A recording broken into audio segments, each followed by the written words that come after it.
answers.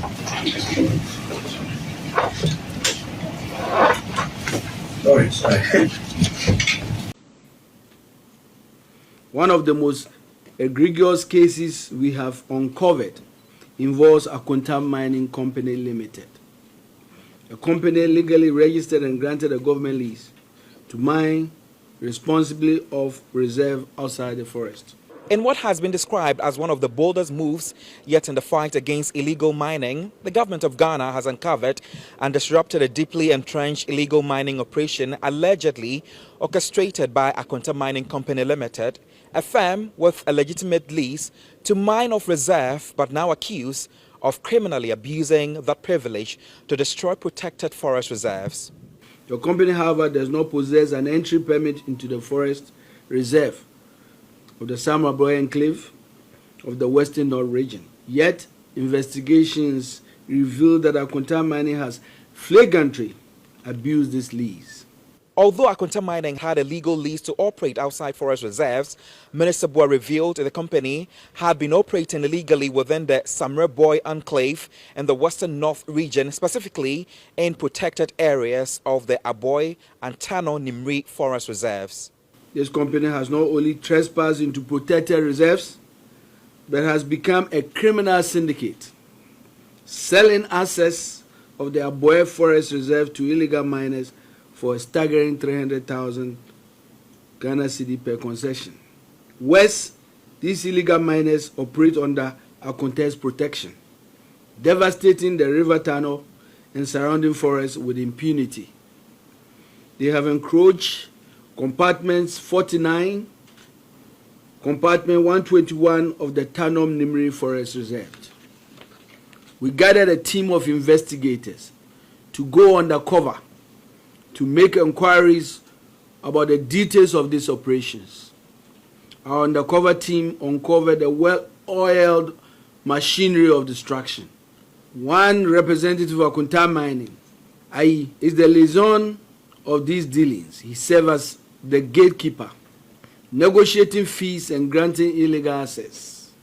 The concessions are then subleased to individuals like one Mr. Henry and another individual identified as Shak, who are to oversee the devastation of the Aboy Forest Reserve and the Tano River.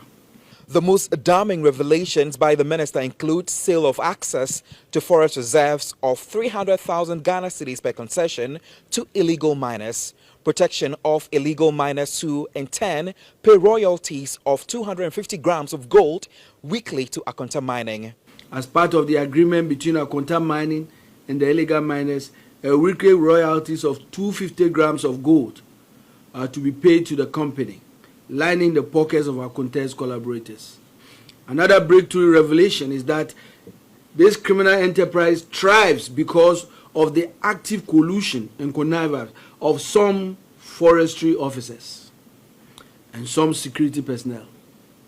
Here is how it works. Part of the 300,000 Ghana cedi fees goes to the Akonta Mining, a portion goes to Sahari and Shak and their cohorts, and another portion goes to the forestry and security officials, according to investigators. Even more troubling was the discovery that the illegal operations flourished with the active connivance of some forestry officials and security personnel who took a portion of the illegal fees in return for protection and tip-offs.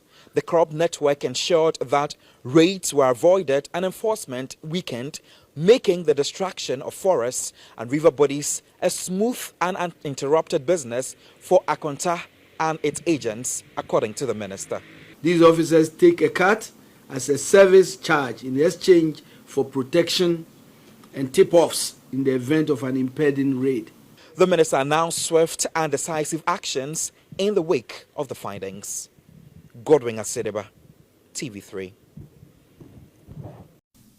Some interviews conducted with a few of the residents indicate that the modus operandi of Akonta Mining is to use force to enter and destroy even the farmlands and produce of poor farmers in the area. Armed with this intelligence, on the eve of Good Friday, 17th of April, an intelligence-led operation by the Ghana Police Force and the Forestry Commission led to the raid of 6 illegal mining sites linked to Akunta mining.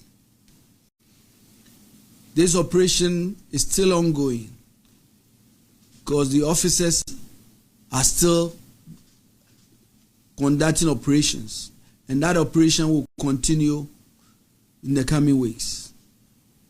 The operation in compartment 19, which began at 5 a.m. on that day, lasted for a whopping 12 hours.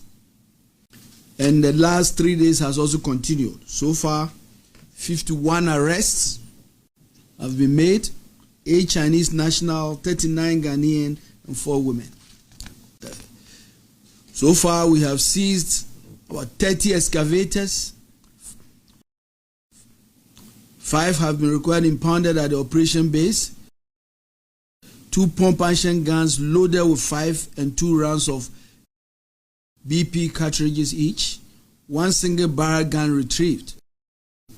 We have confiscated 2 Toyota Hilux pickups, 1 Toyota RAV4, 4 motorbikes, and a cache of mining equipment. All suspects have been transported to Accra and in the custody of the Ghana Police Service pending prosecution. In light of the overwhelming evidence, I have authorized the Minerals Commission to immediately take steps to revoke the lease of Akunta mining with immediate effect. I've directed the Forestry Commission officials connected to these illegalities be immediately interdicted pending further investigations and prosecution. Security agencies have been notified to investigate security officers who have had dealings with Akunta mining in this particular forest reserve. The Attorney General has also been briefed and has taken over the investigation for further action. Show it your phone, you share more than if your man channel at Bray at the 4 and at the phone. Oh my, Yabe woman and one and say to your barbam. Na you put you, let the achievable on my obvious with you. Yen can be work, yes, for my yen can be and Yabe woman and one pepe.